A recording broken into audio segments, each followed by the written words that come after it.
Hello pong muli. Hello po sa inyo mga kababayan. Sana po nasa maayos po kayong kalagayan. At si Kamanong po ay nagbabalik po muli. At tayo po magsama-sama magkomentuhan dito po sa Tambayan mga kabayan. Mag-umpisa na po tayo mga kababayan. Pag-usapan po natin ito pong pinag-uusapan na po ngayon. Lalong-lalo po sa social media. Ito pong hiling at request po ni Senadora Amy Marcos tungkol po sa flood control scandal o corruption na nangyari po sa ating kasaysayan sa ating bansa. Basahin na po tayo natin mga kababayan. Ito pong pinag-uusapan po ngayon sa social media. Ayon po kay Senator Amy Marcos, yan po ang kanyang pahayag. Tinatawagan ko ang aming Senate President Alan Peter Cayetano. Buksan na ang Blue Ribbon Committee. Tanggalin lahat ng takip sa flood control corruption. Ipatawag ang 18 Marines, si Saldico, ang mga bersamin. Ilabas na ang katotohanan. Senadora Amy Marcos. Nananawagan na po siya, mga kababayan. Ito po, napakaganda po itong balita na muli pong buksan para po sa katotohanan, para po mapanagot ang mga magnanakaw sa flood control, lalong-lalo po ang mga ulo, ang malalaking buhaya, mga kababayan. Hindi lang po isda, malaking ulo na isda, pati po ulo ng buhaya. Lahat na po ng klase ng ulo, mga kababayan. Basta malaki, kailangan po ilabas. Hindi po ba? At ito pa po mga kababayan, dahil mismo si Senador Amy Marcos, alam niya po kung sino po ang mga sangkot, lalong-lalo po ang mga ulo. Sinabi na po niya kung sino po, kahit kamag-anak, kahit kapatid pa niya. Basta raw po nasa sangkot ay kailangan imbestigahan at managot. Pakinggan po natin siya, mga kababayan. Dami-dami mong pinaghirapan. Kahit kamag-anak ko, klaro naman na may ebidensya na kay Martin Romualdez, andyan kay Sandro Marcos, andyan rin kay Presidente Bongbong. Kamag-anak ko to, pero wala tayong magagawa. Andyan na yung ebidensya. Kahit kamag-anak ko, klaro naman na may ebidensya na kay Martin Romualdez, andyan kay Sandro Marcos, andyan rin kay Presidente Bongbong. Kamag-anak ko to, pero wala tayong magagawa. Andyan na yung ebidensya. Kahit kamag-anak ko, klaro Yan po, naman na may kababayan. ebidensya na kay Martin. Kahit po kamag-anak niya, pamangkin at mismong kapatid niya na tinatawag niyang bangag at bongit, wala na pong magagawa. May ebidensya na raw po. Nahandyan na ang ebidensya. Kaya nga po, tinutwist po nila eh. Dinadivert po nila. Nakita niyo po ang nangyayari sa Senado? Hindi niyo po ba napapansin? Pinipilit po nila para mapigilan ang investigasyon ng flood control. Kung saan-saan po dinadala ang issue.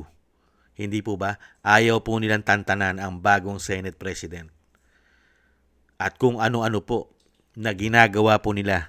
Kung ano-anong mga issue, kudeta, ito pong ICC, kay Senator Bato, na kailangan tugisin, dito mapunta ang issue sa ICC, pagtugis kay Bato. Hindi po ba? At dito sa impeachment mapunta ang issue, at kailangan mailihis sa issue ng flood control scandal, corruption ng mahigit 3 taon. Kaya sana po, dito po sa panawagan ni Senadora Amy Marcos, ay napakaganda pong panimula ito na talagang tumayo ka sa tama. Dahil kahit kapatid mo, pamangkin mo, pinsan mo, kung ito po'y nagkasala ng napakalaki sa bayan, lalong-lalo sa pagnanakaw sa pera ng taong bayan, ay dapat pong managot. At sana po hindi po ngingas kugon, hindi po sa salita lamang. Sana po ipakita nyo sa taong bayan na kahit kayo, kadugo mo sila, kapatid, pamangkin, pinsan, ay kaya mo silang panagutin sa batas. Isukang muli, kailangan mabawi ang perang pinagnanakaw nila. Hindi po ba? At managot sa batas. Makulong. Hindi po ba? At yan po ang aabangan po natin kay Senadora Amy Marcos. Kung kaya niyang panagutin sa batas ang kanyang pamangkin, ang kanyang pisan, lalong-lalo ang kanyang kapatid na tinatawag niyang bangag at bongit. Hindi po ba? Sana po, tumayo na po sa katotohanan si Senadora Amy Marcos. Labanan niya po ang bulok na sistema ng kanyang lahi. Dinala po tayo sa kahirapan, pambubudol at puro pangako at binuhay niyang muli at pinalakas niyang muli ang masasama mga sindikato sa ating bansa ay pinalakas ng kanyang kapatid yata na andyan ang makakaliwa, smuggler, pinarami niya ang magnanakaw na politiko, mga oligarkiya na nagahari sa ating bansa ay muli na naman po nagahari na naman sa ating bansa. Mga bayarang mainstream media, di po ba? At pinarami niya pa ang bayaran sa social media. Hindi po ba? Kaya dito po mga kababayan, sana hindi po maghudas. Mangyayari din naman po kasi ito kung walang maghuhudas doon po sa 13 senador. Yung 12 bumoto kay Senator o kay Senate President Cayetano. Sana po wala na pong maghudas dito.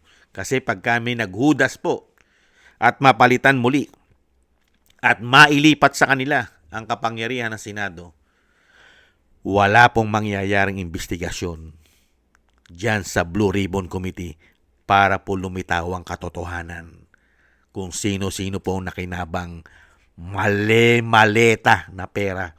Hindi ba Lacson? Hindi ba Soto? At napakarami pang mga congressman. Hindi ba Gatchalian? Hindi ba Grace po? Si Grace po, napapangalanan po yan eh. Hindi po ba? At napakarami pa dyan, pinapangalanan ng 18 Marines. Hindi po ba? Kaya dito po mga kababayan, sana po, isama po natin sa ating mga dasal na wala na pong maghudas.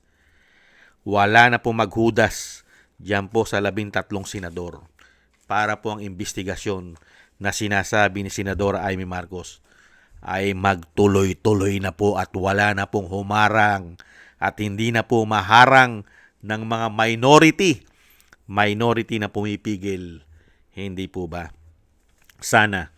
At yan po mga kababayan, ay sana po ay tuloy-tuloy po yan. At yan nga po sinasabi natin, ulit-ulitin natin kay Senadora Amy Marcos, sana hindi po lang sa salita. Ang gusto po namin at gusto po ng daang-daang milyong Pilipino ay meron pong gawa at aksyon. Hindi po puro salita. Dahil nakita po namin yan sa inyo. Tinutukan nyo ang sinasabi nyong mali na ginawa ng inyong kapatid at ang administrasyon ng inyong kapatid at ang proseso ay walang due process sa ginawa kay dating Pangulong Duterte at kung ano-ano po ang sinampan nyo kay Boying Rimulya na petisyon, reklamo, pero wala na rin po kami nakitang aksyon doon po sa sinasabi nyo walang due process ang ginawang kidnapping kay dating Pangulo. Hindi na rin po kayo nagsalita doon. Hindi po ba? At sana rito rin sa sinasabi nyo na kailangan na imbestigahan at pinamamadali nyo na kay Senate President Cayetano na buksan na muli ang Blue Ribbon Committee para sa flood control scandal. Sana po, hindi po ito katulad po na nangyari sa pag-iimbestiga ninyo sa dating Pangulo. Hindi po ba? At sana rin seryosohin po ito ng 13 senador na majority. Seryosohin po nila ang isyong ito. Napaka-importante po ito. Dito po kasi bumagsak ang ating ekonomiya. At dito po naghirap ang ating bansa. Sa grabing pagnanakaw po na ginawa nila. Bumagsak po ang ating bansa. Ang ating ekonomiya, bagsak dahil sa korupsyon. Ang inflation, napakataas dahil sa korupsyon. At dahil din sa korupsyon, ang ating bansa ay pangatlo na sa most corrupt sa buong Southeast Asia. At ang ating bansa ay hindi na pinagkakatiwalaan ng malalaking mga investor na pumasok sa ating bansa. dahil po sa talamak na korupsyon at grabing pamumulitika. Hindi po ba Senadora Amy Marcos? Kung ayaw nyo po na tuluyang mapunta sa komunoy ang bansa at ang susunod na henerasyon ay meron pang abutan na Pilipinas na magandang bansa, umaksyon na po kayo sa lalong mabilis na panahon. Hindi po ba? Yan po mga kababayan, ang hihintayin po natin na sana po'y mangyari at matupad na sa lalong mabilis ay aksyonan po nila itong sinasabi po ni Senadora Amy Marcos na muli na pong buksan sa lalong mabilis ang pag-iimbestiga ng mga ginawang pagnanakaw nila. Maraming salamat po mga kababayan sa nagusto po ng ating Tambayang Makabayan sa YouTube at TikTok. At ganun din po sa ating mga subscribers at patuloy po nagsusubscribe. Sa mga nagko-comment, like, share, and subscribe, mabuhay po kayo. Shoutout po sa inyong lahat. At shoutout din po sa mga nagbibigay po ng tulong at biyaya. Shoutout po kay Beichi Chiyoko, Kingston ng Hong Kong, Eric Hershio from Canada, Jake Yahut from California, USA, Gina Ray from Berlin, Germany, Julieta Silona from Sydney, Australia, Baby Roman at Ate Isa from Cagayan, Bali, Jem Aris from United Arab Emirates, Jovelyn Watanabe from Japan, ako si Pilam, Ani Jo, Chudorico Erguisa Jr., Arfel Villacorta, Wills Bubbles, Rosalina, Norma Garcia, Michelle Yamaguchi from Japan, Gay at Siena, Tatay Nick from Toronto, Canada, Nancy Lumampaw, Balance Vision TV, Jesus Valdepena, Rolando Guerrero, Mila Yi, Felipe Shapno from Texas, USA, Rolando Timbol from Alberta, Canada, Ma'am LB Sermani ng North Miami, Florida, USA, Melchorita Espinosa from Orlando, Florida, USA, Arthur Estranero from USA, Randy Crispino from Pasig,